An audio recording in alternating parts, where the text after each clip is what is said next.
Welcome to the Ex Good Girl podcast, the place where people pleasers, perfectionists, and overgivers come to unlearn the good girl rules that you thought were making you good, but now you can see are actually just keeping you small. If you've spent your life being unable to say no, putting everyone else's needs and feelings above your own, constantly seeking external approval, or avoiding conflict to make others feel comfortable, if guilt and resentment feel like a constant weight in your life, it is time to learn to knock that shit off. Every episode, we dive into the stories, skills, and strategies that you need to stop shrinking, start speaking up, and to live a life that is authentically and unapologetically yours, while also deepening the connection and vulnerability in the relationships that matter to you. I'm glad you're here. Let's jump in.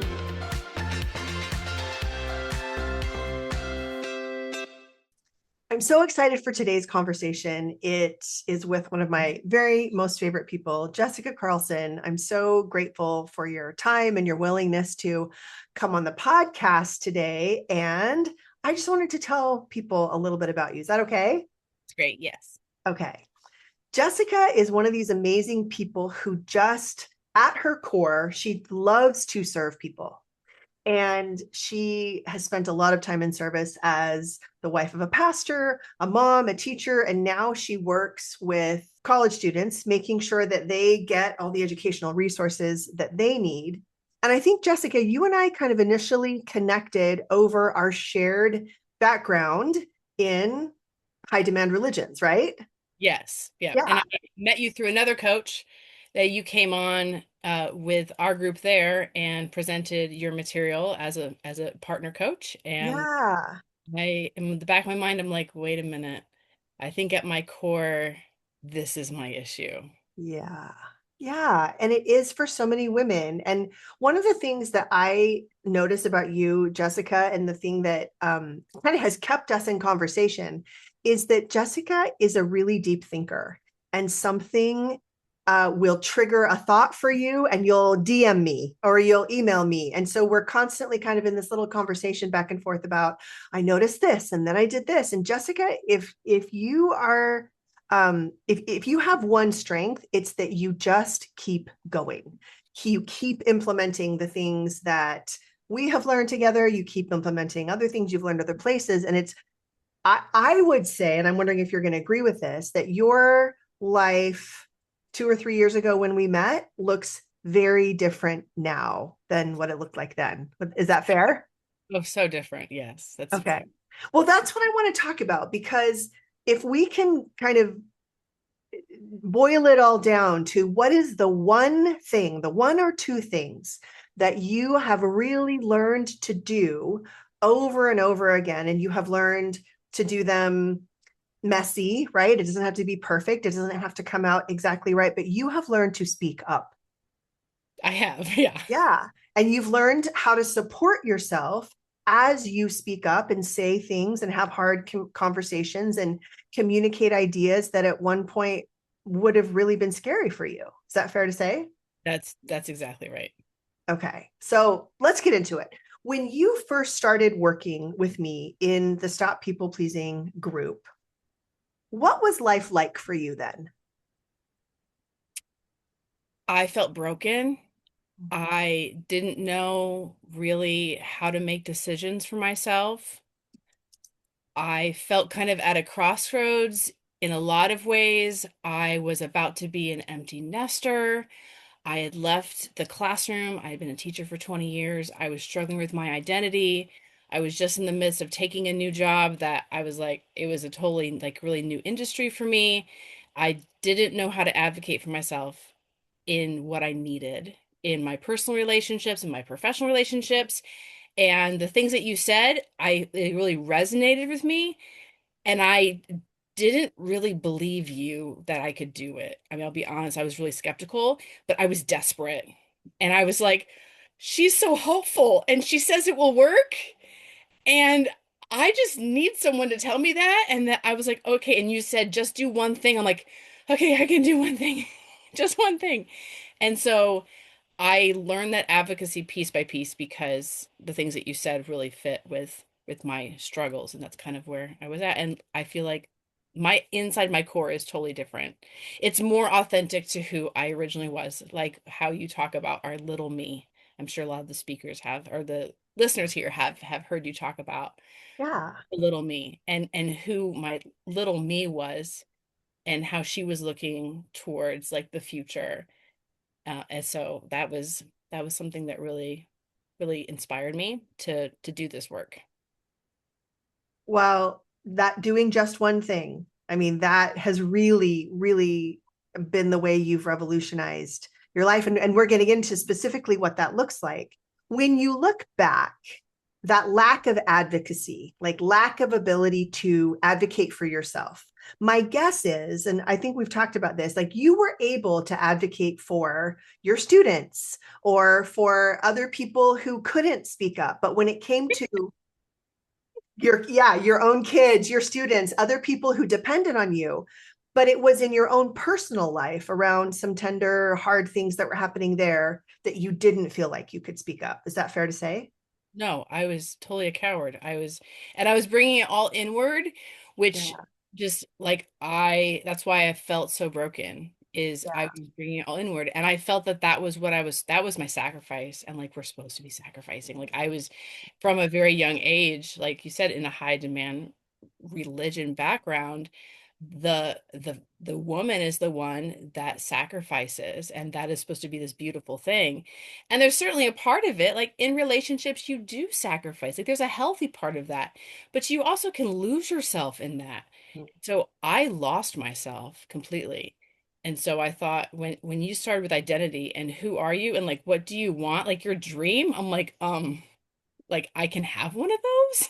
Yeah. Like, it's okay. Like, you gave me permission to dream. That makes me so happy because that's what I want. I want women to be able to look at their life and create and imagine and dream. And I'm really glad that you felt like you saw permission to do that. When you look back at where that lack of advocacy or lack of ability to speak up was showing up in your personal life, was it around specific situations? Was it in specific relationships? I would say that let's start at the bottom, like the easier ones, and Yeah. get to the hard ones. So in my professional life, I knew I had great ideas. I knew I was really a master in my field. I was a national board certified teacher, if anyone knew what that is. And yeah, I would even have an administrator at the end of the year saying, "You need to speak up more to your team. Like, you need to tell them these ideas. You tell them to me, and like you need to do that." And I wouldn't, because I didn't want to, you know, be contrary to anyone's viewpoint, and I didn't know how to do conflict, and conflict is bad, bad, bad, bad, and I didn't want people to not like me. That was a big deal, and I want to be like the nice person that was everyone's friend, and like you can still be that way and also not lose yourself.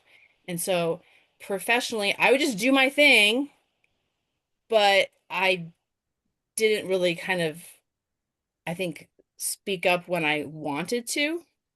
Again, I would just say, "Oh, it's not my place." Yeah. And I noticed you said just a second ago I was a total coward. And I'm wondering, like we know through, decades of studies and books and personal experience that women are programmed and taught to care for relationships over themselves.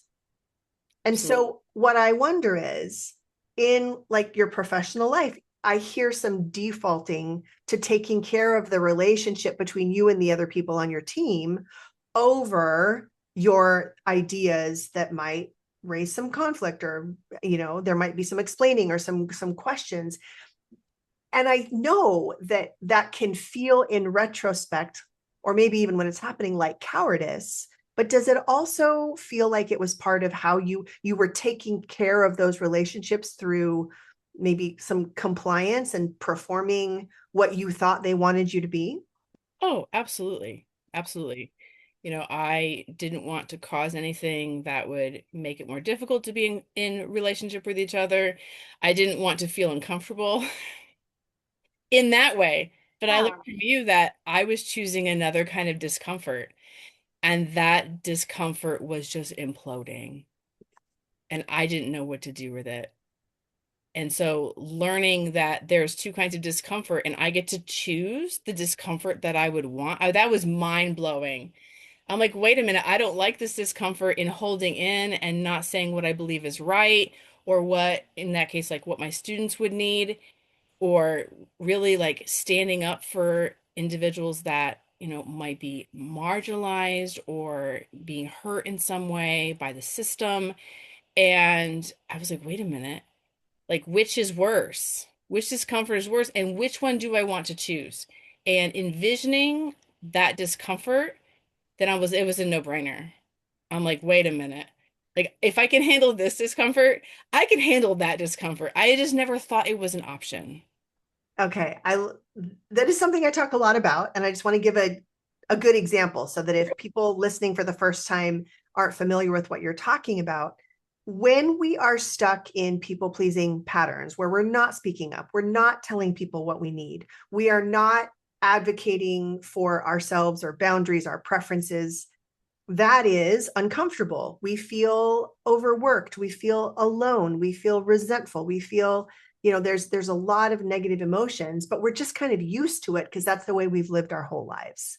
I was also a teacher. I also had a team, right? I didn't want them to be mad at me for suggesting something that would take more time or something that they didn't want to do. So I'm really familiar with that dynamic. But any woman who has been raised in our, kind of Western patriarchal way is going to feel that pressure in a group where I don't want to stick out. I don't want them to be mad at me. And that's one type of discomfort. But then there's the other kind of discomfort of I'm not speaking up clearly. I'm not getting what I need. I'm working late or long. I'm taking work home with me because I'm not able to say what I need to say. And so once it becomes clear, like if I stay stuck in this pattern where I can't say what I need to say, I'm going to experience this type of discomfort for the rest of my life. Or I can lean into the discomfort of speaking up because it's uncomfortable either way. Yes. And seeing that and being empowered to choose, I actually want to choose the discomfort of speaking up because that I like what that's going to get me. I like the direction that that's going to take my life. Just to give another tangible example, the very first thing that I tried, because you're like, just try this with one little thing. It wasn't a professional thing, it was with my daughter. And we have always been super supportive parents. Whenever the kids were doing something, had an activity, like we were there, Mhm. unless there was a conflict, like many other parents would. But I also would sacrifice my own personal needs to do that. And Yeah. I didn't even consciously, I thought, well, I'm not supposed to balance that. I have to be there 100% for my kid. Because if I'm not there even 1%, like I've failed as a mom. I was like, I had way too high expectations for like what I could be as a mom. And I remember you said just try one no. Like try like what discomfort do you want to feel, and like try saying no to one of those things, or and saying yes to the other. And my daughter had a concert. Now she played the flute, she was in the marching band, the concert band, all of that. She had lots of concerts. And it like wasn't even her senior year. So we're not even talking like a high stakes concert. And I realized that I had so much to do at home. I was so overwhelmed. And I could have chosen, number one, to go to her concert and to deal with that continued overwhelm and manage my time, stay up late, wake up early, whatever that could be. Or I could manage the discomfort of saying, I can't come to this one. I have to, do this one thing because this is also important for this other area of my life. And I thought to myself, I said, which one is easier right now? Which one do I want to choose? And I said, I need to choose saying no to her concert. And I thought in my mind, okay, my reasons are I've been to every single concert in the last 6 years, which is actually legitimate. She's been that much Yeah. in band. Yes. And I hadn't missed a single one. And I had put so much weight on missing one thing. I'm like, wait a minute. There's parents that don't go to any of them. Yeah. I'm like, I can say no to one concert because I am so overwhelmed. I need sleep. I need to do X, X, X, X. And she was fine. So I'd worked up in my mind that it was going to be the end of the world. And she said, "Oh, Mom, that's no big deal. Like, I understand." And I was like, wait a minute. That was so easy. And I stayed home and I wasn't even guilty. I was like, I'm like, what if I did this all the time? And that What if I do this all the time? Yes. now I can't say I do it all the time, but I do it a lot of the time now. I do want to say the goal is not to do it all the time, right? The goal isn't that you say, no, no, no, I'm not showing up. I'm not showing up for you. I'm not going to that. I'm right. That the goal isn't to always say no. The goal is that you have a choice. And what I heard in what you were saying is that before you didn't actually feel like you had a choice to either go to the concert or not. It's feeling obligated, like you're a bad parent, a bad mom if you don't go. And so playing around with when do I need something different? And do I have the option to do what I need? Hmm. That's the goal, because this is a really kind of common, misconception when I'm talking with women about like what it's going to look like when they can say what they need to say, when they are not so stuck in people pleasing.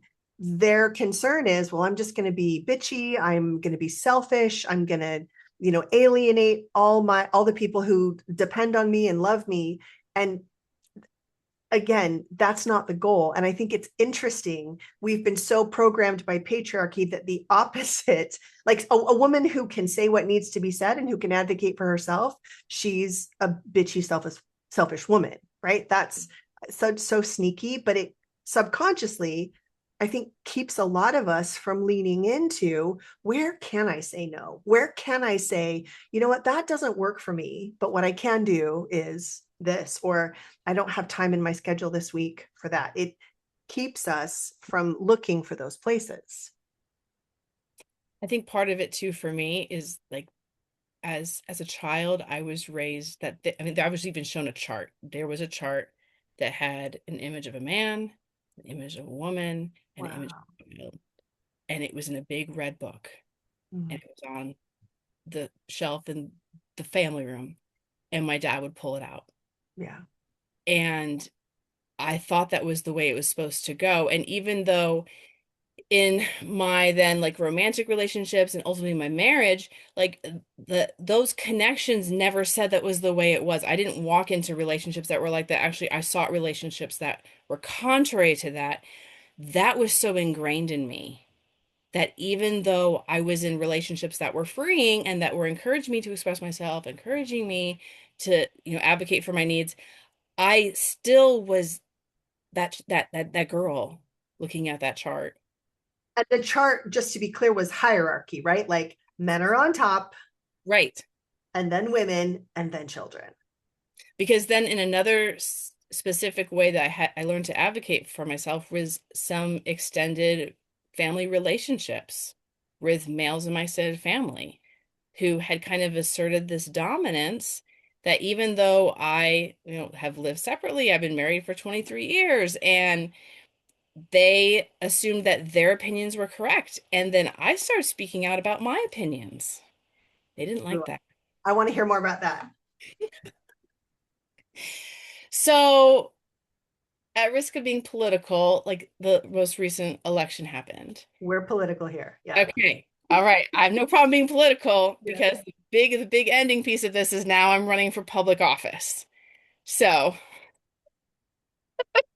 Oh my goodness, Jessica. What an amazing development and announcement. That's incredible. Okay. How did you get there? well, first of all, like little itty bitty roles. Like we're talking about townships in my state. Like, Doesn't matter. Doesn't matter. This is okay. Go back so to the beginning. I probably in college, when I left home, was in a pretty diverse university environment that embraced like lots of different faiths, lots of different like beliefs. I started to realize, okay, wait a minute, the way that I was raised, there was so many rich parts of that. So if my family is listening to this, like so many rich benefits to my upbringing. So, I was never really traumatized, I was never abused in any way, uh, physically or mentally. And so I started though to think, like, wait a minute, that there's something wrong with that hierarchy. It's causing not just me, but the broader population of women to be in a state that's not healthy. And so I did start to kind of break away from that, but my opinions in terms of maybe political issues, but also societal issues of how we treat others, like really started to deviate from how I was raised. And and especially then still continuing to be in a church environment. I was a pastor's wife. And so I felt I could not express my beliefs because they were still contrary to many people.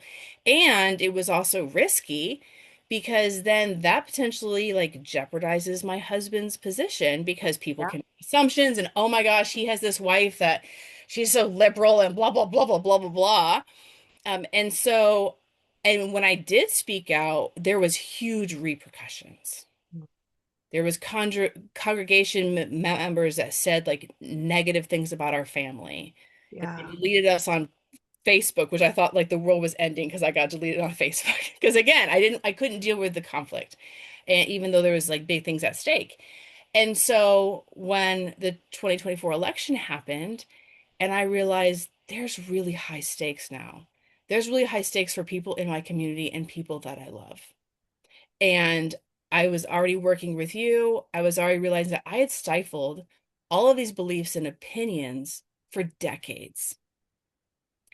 And so I said, you know what? Whatever. Like I should just start speaking out because people are getting hurt. People that I actually know in my community are getting hurt by what was happening at the federal level. And of course, I live in a very conservative state, so there was continued like action to like legitimately hurt marginalized people that I cared for, both in my university setting and then, in my small rural community where I live. And I just started saying my opinion on Facebook. And I was like, you know what? Let the chips fall as they may. Like, I felt like I have nothing to lose because again, the discomfort I had chosen for so long is I am going to bottle up myself. I am not going to be me outwardly. I'm just going to be me like inwardly.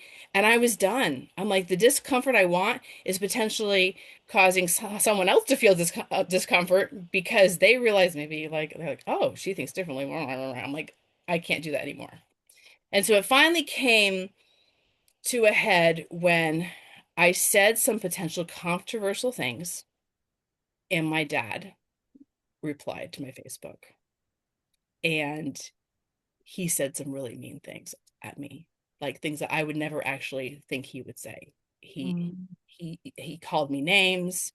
He talked Wow. back and forth to another person in the comments in a really kind of, I would say, in a hateful way. And he had never really talked that way before. But those were all these talking points I was raised with as a kid. That, like it actually was a sin to be a Democrat. Like that was very much ingrained in me. And when I was expressing those ideas, then I felt, okay, this is risky. And I had to be very direct with him. And I sent him a message. It's probably the hardest message I've ever sent. And I said, this is what I believe. And part of the reason I believe this is because you raised me to serve and love the least, the last, and the lost. And this is where it's led me. And if you don't like it, you can delete me. Which years ago, that was something I was trying to avoid. And I was like, you know what? Like, I'm gonna be me regardless. And I said, if you continue to mistreat me, I will delete you. I will not tolerate being mistreated. And so that was significant for me to finally have a boundary. Before I was thinking about boundaries, I'm like, but they were like wishy-washy boundaries. And I was like, no, I'm not going to be mistreated anymore. I'm not going to be called names. I'm not going to have people to tell me that my opinion doesn't matter. And I love my dad, you know, in a lot of ways, like all of this good stuff in me is also from him. Those were ideals I was raised with. But I had to advocate for myself in that moment, and that was incredibly difficult. And he never replied. He never, Ah, no, he read it. He never replied. yeah. But he also didn't delete me. Okay, Jessica, I love that story so much. And I have some questions. First of all, what did it feel like to go through that process, to see his messages, then to know you had to respond, and then to respond? Well, at that point, I had worked with you for Mhm. at least 6 months. Yeah. So when it happened, I was like, oh, like it was all of the holy rage in me. And I was like, I mean, in kind of a way, I was thinking like, this has to happen and it has to happen fast. Like I was even actually out of the state on a trip when this happened. And I said, I cannot wait for this. Like I have to speak up right now. This is the opportunity. I cannot wait because waiting would actually give him power. And so the words actually came really quickly to me, because I had practiced all those smaller steps. Well, it was really difficult, and I kind of, I like milled over that conversation I was laying out, like all the words in that message, but it was really empowering to tackle something that big, especially because I was able to do it out of a place of love. And I felt like you had taught us, those 10 steps, how, and you might have to fill people in on this. So you say things at the maximum level, the way you probably wouldn't like respond to someone, but you just get it all out. And then you think about, okay, if it's a little bit less, right? Like, how do I soften that? And you talked to us about the softener. So I said, I want to actually maintain this relationship. I didn't want to cut it off. I mean, ultimately, he could have chosen that, but ultimately, I kind of wanted it to be his choice because I was laying it out like, this is what I need from you, and to be in relationship with me, either in person or online, whatever that looked like, this is what I need, and this is what I expect. And if you don't meet those expectations, that's on you. Okay, I love that so much. Oh my gosh. The process that Jessica's talking about, you can hear about it in episode 23, Say What You Want to Say. It's a process for finding the right words, and that's what she's talking about. My question coming back to your story though is, how did you know that you could do it? How did I, you know that you could have such a difficult conversation with arguably one of the hardest people? I think our parents, for a lot of us, are some of the hardest people to really have these conversations with. How did you know that you could do it and survive? I think because of being in a group with the other women and hearing that they were struggling the same way, and the way that you start with the celebrations, and the way that a lot of them had tackled really difficult conversations. And it started to let me know, just kind of on the back end of my brain, I was still thinking like, I can't ever do that, I can't ever do that. But I was doing it in little ways. I was doing it at work, I was doing it in my parenting. And so remembering that, oh, wait a minute, you know, Janie, she did that really big thing, and that was incredible. And I was like, wait a minute, that could be me too. And she talked about how freeing it was, and how now she's thinking about like what's next for her, and she's making these decisions. And I'm like, wait a minute, I want that. That is the power of being in a group, right? Is that we can see our lived experiences in other people's lives. We don't feel so like extra special, super broken because we're like, wow, she is struggling with this exact same thing. And so many of us internalize that our, our lack of capacity as something wrong with us. And so being able to be in a group where you can hear other people working through some of the same issues, you can see the success they're having. It's so magical. It is. It really is. And I'll be honest, I kind of doubted it at the beginning. But Yeah. but again, I was in a position where I was like, okay, this is me, and I just have to take the one step at a time, like you told us. Yeah. So, what are some of the other changes? I mean, running for public office, and do not diminish it and say it's just a little, little county position. That is a big deal. Tell me about some of the other changes that you've noticed in yourself. Like, what are you able to do now? So I think. It's definitely more automatic for me to know that no is a full answer for my time and my capacity.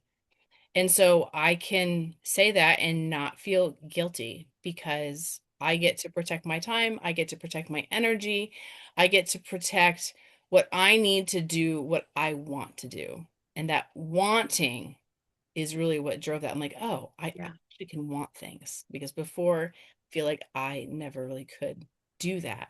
Yeah. And so it's now become kind of automatic that like even last week, I have a friend that messaged me with this really cool opportunity to like work with students and to do this little thing and be a part of impacting the system.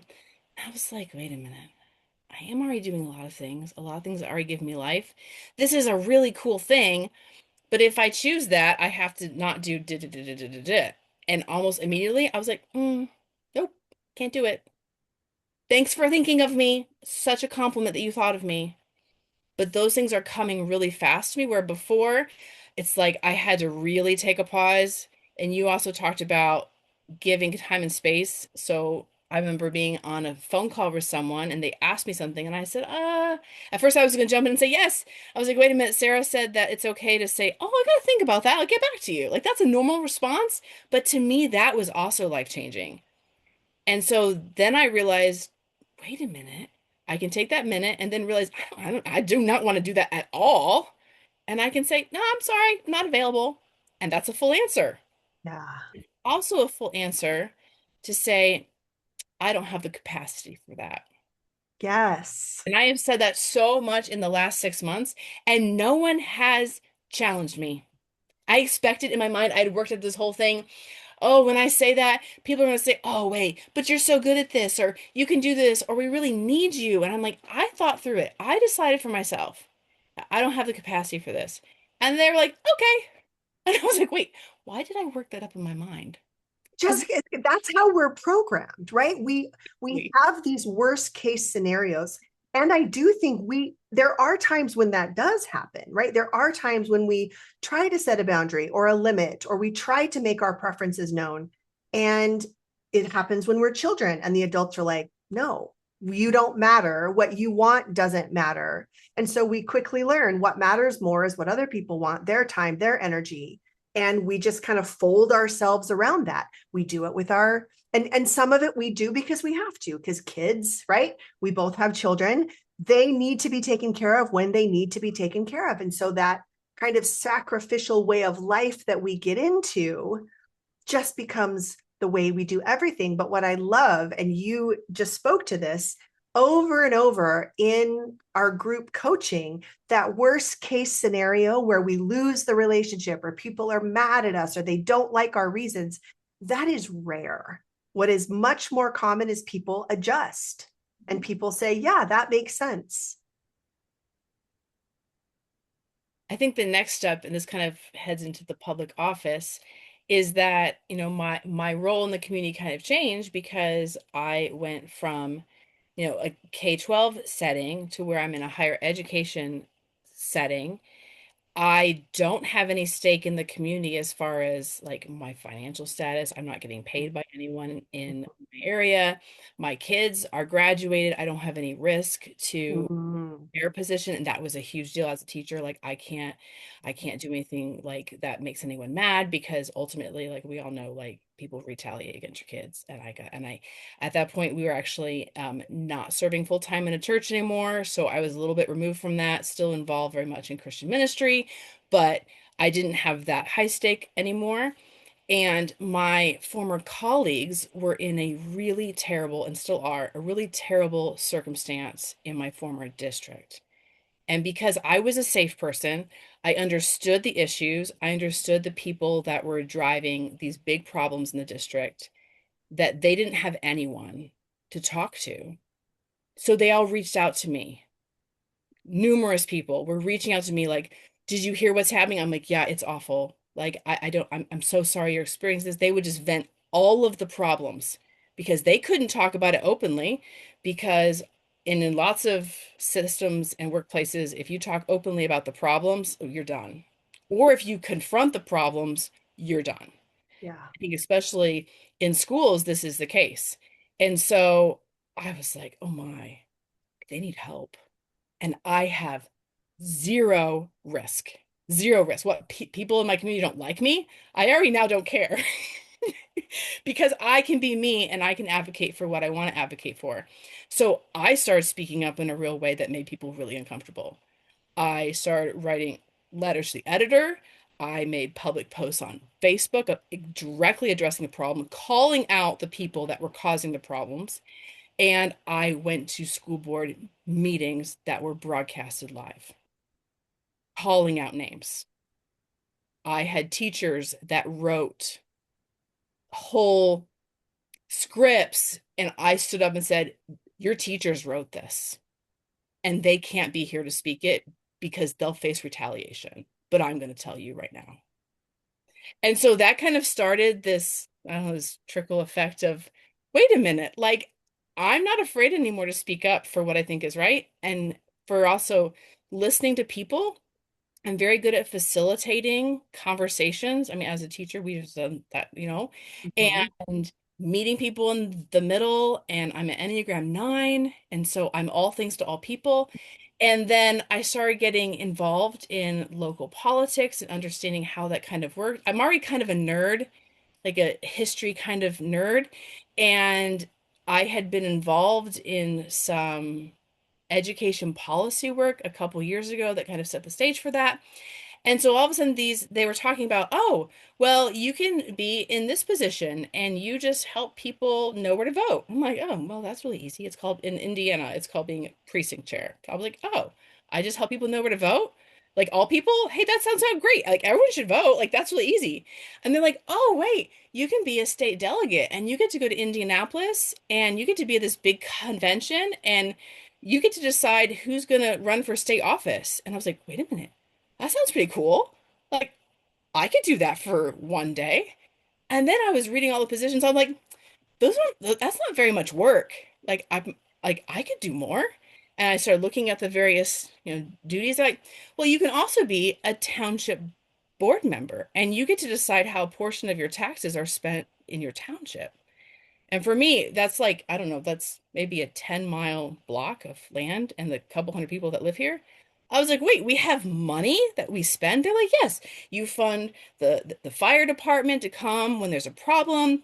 You fund the cemeteries. You pay the library so you can get a library card. I'm like, oh, like there's people that decide that, and I could talk to my neighbors and find out what they need. Like, that's so cool. And so, like, now I'm going to be on a ballot to do these things. I'm, I mean, if you're seeing the YouTube version of this, I'm grinning ear to ear because just to see you open up this way, right? To go from someone who was afraid to speak up for herself to speaking up not just for others but in such a public way, running for public office, allowing your name to be put on a ballot where people are literally going to vote, right, for you. Jessica, that's such an incredible transformation. And I just have to ask, what do you think of yourself now? I can do whatever I want. And I don't mean that in a way of like, I'm going to like bulldoze over people. Of course. Yes. Yeah. But I can rationally think of what am I really good at? How can I help people within the capacity that I choose? And then how can I use the time that I have, not only for myself when I need it, but for other people when they need it? And I actually understand how I could balance that all. And I can look to the future and decide what I want in the future too.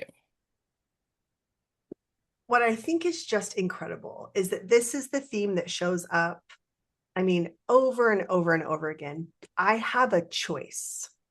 I know how to use my voice. And because I know how to do that, now I have options. I can create the type of life that I'm really interested in creating for myself. I can create the type of life that I'm interested in creating for my family. I can create the type of community that Absolutely. I'm interested in living in, right? I can have like a broader effect on my town where I live, how I show up for the other neighbors and people in my community. I think for me too is that I have been so heartbroken about what's happening at Yeah. federal level and ultimately how some of the laws being passed at the federal level and at the state level are going to and have already drastically affected people's lives that I care about. Yeah. But in a lot of ways, I can't do anything about that. Like I can, call my representatives, Mhm. but that's just a voicemail at this point. They don't even answer the phone anymore Right. like they did 9 months ago. And I mean, I could write more and try to publish it, but like what I really can do is help my own community come together, regardless of what they believe. Like regardless if they believe differently from me, like we all in essence really want some of the same things. And so if more of us start to just look at our own talents, our own interests, our own networks, and how can we just start to live a little more to bring people together? And like that's where I get really excited. And so Well, that's what I'm doing. it shows, and I'm so I'm in awe of the transformation that you have made, not because I didn't believe it was possible. I believe it's possible for every single woman, and I'm really grateful that you felt my belief in you, because I've had people who believed in me, and that was so important to taking those first steps. But I look, Jessica, at your face and your eyes, and you're just so lit up with this vision of your work to do in the world and how you can support not just the life you want for yourself, but how that benefits your community. And honestly, it's making me emotional because it all comes back to the thing that you have been just absolutely dedicated to, is just keeping going, taking the next step and the next step and the next step. And it's incredible to see. It feels incredible. Well, I'm so grateful that you would take some time to walk us through the transformation and how stop people pleasing and group coaching and working with me was helpful to you. It is such an honor to have played a small part in that. I will absolutely take credit for the program that I offer. It's amazing. It's a magical space, but it doesn't work unless there's someone like you on the other end who's like, I'm ready. I'm sick of living in this stuck place where I don't feel like I have any choices, and I'm ready to do it. And taking those small steps, getting up every day and just doing it again and again and again has been how you've created such an incredible opportunity for yourself. That's right. Jessica, is there anything that you didn't get to say that you really wanted to make sure got included in our conversation today? I think I didn't believe that my mindset could change. I thought, okay, I'm going to take these little steps that she says to take. I'm going to be able to make some of these changes that help me to express my needs. I had already done that in a couple relationships, in a couple different environments. I had decided, okay, these are my boundaries, this is how I'm going to be treated. But I didn't think my mind would change. I don't know. I don't know why I didn't. I was, maybe I was still stuck in a lot of that patriarchy that is saying, like, you still have to do this. But I'm amazed now at how quick it comes to me. Like, it's just a beat. And when you're talking about how it comes to you, what's the it? That I get to choose based on my capacity. I get to choose the discomfort that I want. And often I'm now choosing the opposite of what I've chosen for decades. Yeah, it's just become who you are. Exactly. And it also has made some people uncomfortable in my life. And I've just had to say to them, this is what I need. Yeah. And I don't even apologize. Like I even was typing a message to someone and they were not happy with me about something. They had actually it was a misunderstanding and I was typing, I am so sorry. I was like, no, no, no, no, no, no. Automatically, it's like I kind of heard your voice in my head. I am not sorry because I what they're expecting of me was not actually like an expectation. I'm like, delete, delete, delete, delete. I said, something completely different. And I actually said, this is who I am. This is what I'm doing. And I didn't say it in this way, but I'm like, kind of like, you get what you get. Yeah. And if that's not for you, go find less. Like if anyone has not heard Elise Myers, like I love Elise Myers. And so she has this whole video of the time and the place where she realized that she was a lot for people. And then she realized that she couldn't, hide herself anymore. And that's where I came. And so like her little mantra is if I'm too much, go find less. And I bought her t-shirt. All of these little pieces have come together, in such a powerful way. And it has been such an honor and pleasure to witness what has happened for you and to be a part of it. And I'm just really grateful that you would take the time to let me interview you. And oh, I can't wait to see what happens for you. You're so welcome. It's a joy for me to share. If this podcast has been useful to you, a 5-star rating wherever you listen means more than you know. And if you're ready to do this work for real, I want you to head over to sarahfisk.coach. You can sign up for my emails, download my free guide to having difficult conversations, or even book a call with me. You and me on Zoom talking about your specific situation so that you can see exactly how this work applies to your life and how I could help. I also want you to know that my group coaching program has a new name. It used to be called Stop People Pleasing, and it's now called Connected. Because stopping something is really only half the work. The other half is creating something, self-trust, relationships that are deeply satisfying, and a life that is authentically, unmistakably yours. If that sounds like what you're after, come find me at sarahfisk.coach.